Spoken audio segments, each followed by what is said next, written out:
नमस्कार दोस्तों, शेयरबिम चैनल में आपका एक बार फिर स्वागत है। दोस्तों, आज मैं बात करूंगा सरकारी क्षेत्र की एक बैंक है, पंजाब नेशनल बैंक का पीएनबी। इसके शेयर के बारे में बात करूंगा और भी जो बैंक में के है वो भी हम आगे पीछे करेंगे, लेकिन आज केवल पंजाब नेशनल बैंक का। आपको पता होगा कि आप काफ़ी समय से इसके शेयर में फंसे हुए हैं। ये करीब 2018 में 200-250 के आसपास ट्रेड कर रहा था, लेकिन अभी ये काफ़ी समय से 4-5 साल से ये 50 रुपये के आसपास ही घूम रहा है। अब इसमें जो मामले उस समय हुए थे, जो नीरव मोदी और मेहुल चोकसी चाचा भतीजा, इन्होंने करीब 13,500 करोड़ का चूना लगाया था। उस समय और भी कई बैंकों के मामले निकल के आए थे, एसबीआई के भी निकल के आए थे, बैंक ऑफ बड़ौदा के भी निकल के आए थे, बैंक ऑफ इंडिया के भी, मतलब काफ़ी हर बैंक के निकल के आए थे मामले। लेकिन आज हम केवल इसी की चर्चा करेंगे और वही मेरे तरीके से, मैं जिस तरह से किस्से के साथ आपको पिक्चर क्लियर करता हूँ, वही तरीका मेरा इसमें भी रहेगा, क्योंकि मैं ज़्यादा आंकड़ों पर इनमें जाना नहीं चाहता हूँ। मैं कि आपने कुछ शब्द सुने होंगे उस समय, LOU मतलब लेटर ऑफ अंडरटेकिंग और लेटर ऑफ क्रेडिट, इसके द्वारा इन्होंने चाचा भतीजा ने 13,500 करोड़ का चूना लगाया था। अब इस पूरी पिक्चर को समझने के लिए मैं आपको एक कहानी सुनाता हूँ। कहानी ये है कि एक दिन एक महिला थाने पे जाती है और वहाँ पर एक शिकायत दर्ज करती है कि मेरे घर में से कुछ जेवर और नकदी चोरी हो गए हैं, कोई ले गए। आप इसको पूरी ध्यान से सुनना, इस कहानी को, आपको पूरी पिक्चर क्लियर हो जाएगी और आपको समझने में आसानी हो जाएगी कि शेयर में आगे क्या होगा। तो वो रिपोर्ट दर्ज करती है, पुलिस आती है, घर पे जांच करती है, सारा सब कुछ सबसे पूछती है जो भी घर में होते हैं। ये महिला होती है, इसकी बेटी, इसका हस्बैंड, और साथ ही ये भी पता लगाती है कि घर में किन किन लोगों का आना जाना था। तो सब पता लगाती है और उसके बाद में करीब 15 दिन बाद उस महिला को बुलाकर पुलिस बोलती है कि इस चोरी में आपके घर के किसी सदस्य का हाथ है इसमें, मतलब कि आपका घर का ही सदस्य चोर है, जो भी है वो। तो महिला अवाक रहे, महिला को लगता है यार, मतलब कौन चोरी करेगा, पति चोरी कर नहीं सकता कि वो खुद कमाता है, बेटी को वो खुद पैसे देती, बेटी चोरी करेगी नहीं, और खुद का करने का सवाल ही नहीं आता। और जो आने जाने वाले होते वो भी रिलेटिव होते हैं। तो महिला फिर पूछती है, बताओ, आप पुलिस से पूछते हैं आपको किसके ऊपर डाउट है। वो पुलिस बोलती है कि इस चोरी में आपकी बेटी का हाथ है।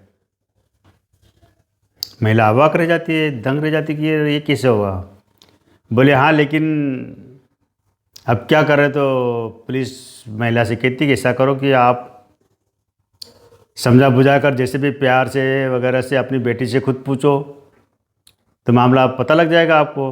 क्योंकि हम पूछेंगे तो हमारा पुलिस ये तरीका होगा और उसमें हमको अरेस्ट करना पड़ेगा, दुनिया भर की फिर बातें होगी उसमें। इससे अच्छा घर का मामला आप घर में ही सुलझा लो। अब वो महिला घर पर आती है और पहले बेटी को प्यार से पूछती, समझाती है, नहीं मानती तो फिर कुछ कबूल नहीं करती वो। तो फिर महिला उस अपनी बेटी को 2-4 थप्पड़ जड़ती है और कुछ पुलिस का डर दिखाती है। तो वो बेटी सारा कबूल लेती है और ये कहती है, बताती है कि ये जो जेवर और नकदी है, पैसा, ये मैंने अपने बॉयफ्रेंड को दिए है निकाल के। और ये बॉयफ्रेंड वही होता है जो उसके घर में, जिसका इनके घर में आना जाना होता है। उसको महिला भी जानती है, लेकिन वो ये पता नहीं होता कि इनके बीच में कुछ चक्कर है। ऐसा नॉर्मल, मतलब एक कह सकते हैं दूर का रिश्तेदार भी है, यूँ कह सकते हो उसको। तो महिला फिर भाई, मामला बाहर नहीं निकला, फिर घर का ही मामला था। तो वो लोग, उसके पति और ये लोग उस लड़के पास जाते हैं कि भाई तूने जो जेवर और ये लिए है मेरी बेटी से, नकदी लिया, वो पैसा वापस लौटा दो। तो लड़का कहता है कि मैं नहीं लौटाऊंगा, मैं एक पैसा नहीं दूंगा, क्योंकि मैंने तुम्हारी बेटी पर बहुत खर्चा किया हुआ है। उसको महंगे मोबाइल दिलाए मैंने, कपड़े दिलाए, सैंडल, जूतियाँ, और भी उसके होटल में खाना, फिल्म दिखाने, मैंने उसके ऊपर काफ़ी पैसा खर्चा हुआ मेरा उसके ऊपर अब तक। तो मैं एक पैसा नहीं वापस दूंगा, नहीं, ये नहीं दूंगा। अब महिला को तो अपना जेवर चाहिए होते हैं और नकदी चाहिए होते, तो वो क्या करती है कि जब प्यार से नहीं मानता लड़का, प्रेम से, तो वो जाके थाने में उस महिला उस लड़के के खिलाफ नामजद रिपोर्ट दर्ज कर देती है और सारी कहानी पुलिस को बता देती है। अब पुलिस क्या करती है कि उस लड़के को अरेस्ट करके ले आती है पुलिस कस्टडी में। अभी मामला कोर्ट तक नहीं गया था, पुलिस कस्टडी में पहले रखती है। कुछ टाइम होता है इसका, 2-3 महीने का, 3 दिन का, जो भी होता है। सारा उससे कबूल वाली, मतलब सारी कहानी पता चल जाती पुलिस को। तो पुलिस उस महिला को बुला के बोलते कि देखो, मामला बहुत इतना गंभीर है कि इसमें अगर हम पूरी पड़ताल करेंगे, ये करेंगे, तो हो सकता है कि आपकी बेटी को भी हमें अरेस्ट करना पड़ेगा। और कोर्ट में जाएंगे, जब मामला कोर्ट में जाएगा तो हो सकता है कि उसके वकील वगैरह कुछ ऐसे सवाल पूछे, और इस चोरी के साथ साथ और भी कई मामले निकल के आ सकते हैं। महिला घबराती है, भाई किस तरह के मामले, बोले और भी मामले हैं, क्योंकि इनके बीच में काफ़ी समय से अफेयर था। तो इससे तुम्हारी इज्जत भी खराब होगी, नाम भी खराब होगा, तो क्या करें। अगर आपको हो तो हम फिर उस तरीके से सारा कार्रवाई करते हैं। महिला घबरा जाती है, भाई क्या करे क्या नहीं, पूरे परिवार विचार विमर्श करते भाई क्या करें। तो अंत में फिर एक पुलिस ही उनको एक तरीका बताती है कि ऐसा एक काम करो कि केस तो पेंडिंग में रहेगा, हम पे केस बंद नहीं करते हैं, केस तो पेंडिंग में रहेगा, और इस लड़के की ज़मानत करवा के इसको बाहर निकल जाएगा। ये बाहर निकलने के बाद हम इसको ये बोल देंगे कि भाई तुम्हारी लड़की की ज़िंदगी में वो दोबारा दखल नहीं देगा, और नहीं कोई मतलब किसी के सामने बयानबाजी करेगा, कुछ भी नहीं बोलेगा आगे जाकर। मतलब वो आगे से तुम्हारी लड़की को या तुम्हारे परिवार को परेशान नहीं करेगा। इस हिदायत के साथ में हम उसको जमानत का पेपर आ चुके थे, हम इस आधार पर उसको जमानत दे सकते हैं, ताकि आप भी अपनी बेटी की कहीं शादी कर दो, ये कर दो, ताकि मामला ठंडा पड़ जाए। और रही बात पैसे वगैरह की, जेवर वगैरह की, तो उसको तो भूलना पड़ेगा आपको, या फिर हो सकता है लड़का कुछ दे दे बाद में, तो बात अलग है, लेकिन फिलहाल तो भूलना ही पड़ेगा। अब महिला के पास कुछ चारा होता नहीं है, एक तरफ इज्जत है, खुद की इज्जत है, परिवार की इज्जत है, लड़की की इज्जत है, लड़की की शादी भी करना है, फिर मोहल्ले में बेइज्जती होगी, मतलब सारा सब कुछ देख के वो फिर कहते ठीक है आप जो उचित समझो। और पुलिस वाले उसकी लड़के की ज़मानत दे देते, और उसको मतलब कोर्ट से ज़मानत हो जाती है उसकी। और बाद में क्या होता है कि उस लड़के को इस हिदायत के साथ में छोड़ दिया जाता है कि तुम अब यहाँ नहीं रहोगे, मतलब इस मोहल्ले को छोड़ना पड़ेगा तुमको, कहीं भी जाके रहो, तुम चाहे विदेश रहो, कहीं भी जाके रहो, लेकिन हाँ तुम कभी मीडिया के सामने या किसी के सामने आके कोई बयानबाजी नहीं करोगे, नहीं कभी कोई बोलोगे, पूरी ज़िंदगी भर इस लड़की के इसमें कोई दखल नहीं दोगे कोई। इस हिदायत के साथ उसको छोड़ के लड़का भी बोलता है कि ठीक है, जैसा आप कहता है, मैं आज के बाद कभी भी इस तरफ न झाँकूँगा, ना मैं तो यहाँ से चला ही जाऊँगा, विदेश कहीं भी चला जाऊँगा, लेकिन कभी नहीं आऊँगा इनकी ज़िंदगी में। लड़का मस्त है, लड़के को भी सज़ा से बच जाता है, सज़ा होती नहीं है, वो आराम से देश छोड़ के बाहर भाग जाता है। इधर लड़की का, भाई महिला को जो नुकसान हुआ था वो तो हो चुका था, अब ये लड़का विदेश में आराम से रहता है। और इसमें जो पूरी जो साख बचाने की कोशिश करी थी महिला ने, उनकी साख भी बनी रह जाती है। अब देखो इस मामले में जो नीरव मोदी और जो मेहुल चोकसी और पीएनबी के बीच में अब जो एक 13,500 करोड़ का जो मामला निकल के आया है, आप जानते हैं कि ये इतना बड़ा मामला अकेले दो व्यक्ति कर नहीं सकते। इसमें काफ़ी लोग बैंक के भी मिले होते हैं, छोटे अधिकारी बाबू से लेकर बड़े तक मिले होते हैं, कुछ नेताओं के नाम भी रहते हैं इसमें जुड़े हुए हैं। तो मामला इतना बड़ा गंभीर होता है कि इसमें यही चीज़ समझा जाता है कि भाई नीरव मोदी को और मेहुल चोकसी को तो देश से भगोड़ा घोषित कर दो, इनको विदेश भेज दो, तो ताकि ये लौट के वापस आए नहीं, और इनके सारे पासपोर्ट वगैरह सब इनकी जब्त कर लो ताकि लौट के वापस आए नहीं।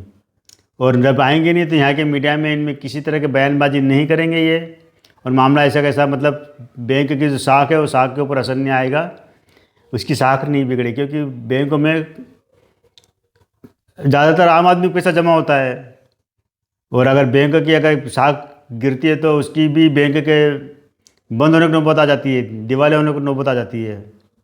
अभी देखा होगा आपने अमेरिका वगैरह में कई बैंक इसी में चक्कर में बंद हो गए हैं, अपने आप काफ़ी कई बैंक का बंद हुए हैं, कुछ मर्जर हुए हैं, क्योंकि जब साख बुरी तरह गिरती है क्या होता है कि लोग बड़े पैमाने पर पैसा निकालने आ जाते हैं जिनका पैसा जमा होता है। और पीएनबी अभी देश की दूसरे नंबर की सबसे बड़ी बैंक है सरकारी क्षेत्र की, और खरबों रुपया लोगों का जमा है। अगर एक बार अगर बदनामी हुई और ये लोग सारा अपना पैसा निकालने आ गए खरबों रुपये, तो बैंक के पास इतना पैसा ही नहीं है कि वो सबको पैसा दे पाए, और बैंक अगर डूबती है तो सबका पैसा डूबेगा और पूरी सरकार तक का इसके ऊपर असर जाता। तो इन्होंने मतलब ये सोचा है कि अच्छा है कि इन्होंने जो घोटाला किया है और इसमें जो बैंक के अधिकारियों की और इसके जो डायरेक्टर वगैरह की जो भूमिका रही, इन सबको मतलब और ज़्यादा उछालनी हो और बैंक चलती रहे। सेम जैसे उस लड़की की माँ ने कर रहा समझौता किया कि भाई लड़की के आगे शादी भी करना है, परिवार भी चलाना है, खुद की इज्जत भी बनी रहे, परिवार की इज्जत भी बनी रहे, तो इसलिए वो नुकसान उन्होंने बर्दाश्त कर लिया। तो यहाँ पर भी यही हुआ है कि जो बैंक ने जो ये नुकसान हुआ 13,500 करोड़ का, इसमें रिकवरी जानते हैं कि रिकवरी कभी होने वाली नहीं है, क्योंकि जो नीरव मोदी और इन्होंने जो घपला किया इसमें काफ़ी पैसा इन्होंने बैंक अधिकारियों को और उनको नेताओं को सबको खिलाया हुआ है। ये अंदर की बात है। जैसे वो लड़के ने कहा था ना कि मैंने आपकी बेटी पर काफ़ी पैसा खर्च किया हुआ है, तो जैसे उसने उस लड़की पर इतना पैसा खर्च किया हुआ उसके बदले उसने घपला करवा दिया, घर में ही चोरी करवा के माल निकलवा लिया। सेम चीज़ इन्होंने नीरव मोदी और इन्होंने की है, अधिकारियों को इनको जम के पैसा बांटा है। बिना पैसे बांटे तो कोई काम होता नहीं है ना। आप अगर बैंक में जाओगे और अगर 1 रुपये का आप घपला करना चाहोगे तो आपको कई लोगों को मैनेज करना पड़ता है, अकेले आदमी सब नहीं कर सकते आप घपला। आपको कैशियर को मैनेज करना पड़ेगा, बाबू को मैनेज करना पड़ेगा, और मैनेजर को मैनेज करना पड़ेगा, और मतलब सब जब मिल के है ना किसी घटना को अंजाम देते हैं, सारे मिली भगत होती है इनकी। और जो पैसा बैंक से निकलता है या लूटा जाता है या घपला किया जाता है उसमें सबके पास हिस्सा जाता है। तो यहाँ भी सबके पास हिस्सा गया ही होगा। तो भलाई इसी में कि सबको चुप रखा जाए, वसूली कहीं से होना नहीं है, न वो अधिकारी कबूलेंगे न देंगे, न नीरव मोदी पास इतना पैसा है ही नहीं उनके पास, तो 13,500 करोड़ है ही नहीं उनके पास। तो अल्टीमेटली मतलब ये तरीका निकाला कि ठीक है भाई, जो भी उनके यहाँ पर दुकानदारी थी मेहुल चोकसी की, नीरव मोदी की, उनको किसी अपने कब्जे में ले लो। जितना भी उनकी तो कीमत ही क्या थी, उनकी कीमत है, इनको भगोड़ा घोषित कर दिया है और बैंक चल रही है। तब उसके बाद तो इस बैंक में कई और बैंकों का मर्जर कर दिया इस बैंक में। तब बात आती है आपके पास जो शेयर रखे पीएनबी की, उसकी बात आती है। आपको कहानी समझ में आ गई होगी कि ये मामला अब दबा ही रहेगा। कहने का मतलब मेरा ये था कि मामला कभी खुल के सामने आएगा नहीं, कभी रिकवरी होगी नहीं, न कभी नीरव मोदी मेहुल चोकसी जीते जी इस देश में आ पाएंगे, क्योंकि सरकार लाना ही नहीं चाहती। जानते हैं कि ये खाली जो रेड कॉर्नर नोटिस वगैरह गए ना, इनकी ये खाली बैग चमकाने के लिए, क्योंकि जिस दिन अगर वो नीरव मोदी और ये यहाँ देश में आ गए और उन्होंने अदालत में मुंह खोल दिया और या सबूत पे रख दिए, पेश कर दिए कि उन्होंने किन किन को पैसा खिलाया है, तो सब पूरा ऊपर से नीचे तक लोग अंदर जाएंगे। और कोई इतना बड़ा और बैंक पर की साख पर जो असर पड़ेगा वो अलग, क्योंकि मामला खुलेगा तो फिर पर दर पर निकलते जाते हैं एक के बाद एक। तो भलाई इसी में कि इसको मामले को जैसा वैसे ही दबे रहने दो। एक समय आएगा, कुछ समय जनता भूल जाएगी, हम भी भूल जाएंगे, नेता भी भूल जाएंगे, सरकार भी भूल जाएगी। क्योंकि आपको पता होगा कि ये घोटाले तब हुए जब सरकार उस समय एंटी करप्शन वो चल रही थी अभियान, उस दौरान ये मामले हुए हैं। तो इतने बड़े मामले उस दौरान होना कि अपने आप में ही एक सवाल खड़ा करता है। तब रही बात इसकी शेयर की, तो आप अभी जो रेट है बहुत कम रेट पे है, अभी तो 50 रुपये के आसपास चल रहा है। लेकिन हाँ, आने वाले दिनों में शेयर भी भागेगा, क्योंकि बैंकों को चलाना है। बैंक को अगर डुबाना होता तो ये नीरव मोदी केस में कब का डुबा चुके होते हैं। मतलब बैंकों को डुबाना नहीं है, सरकार नहीं चाहती बैंक इतना बड़ा बैंक डूबे, तो इसलिए बैंक को चलाना है, तो इसका शेयर भी चलेगा। और हो सकता है कि साल 2 साल में शेयर 100-150 के आसपास आ जाए। तो आपके पास कोई शेयर रखा हो तो संभाल कर रखें। ये मेरी आज की कहानी थी। कैसी लगी ज़रूर बताना मुझे, और आप इस चैनल को शेयर कीजिए, सब्सक्राइब कीजिए और अपने मिलने वालों को बताइए। और आपको अगर इस मामले में मैं आगे और भी सरकारी क्षेत्र के और भी बैंकों के मामले लाऊंगा मैं धीरे धीरे, लेकिन फ़िलहाल यही था आज। तो ठीक है दोस्तों, थैंक यू। कल फिर मिलते हैं एक नए वीडियो के साथ में।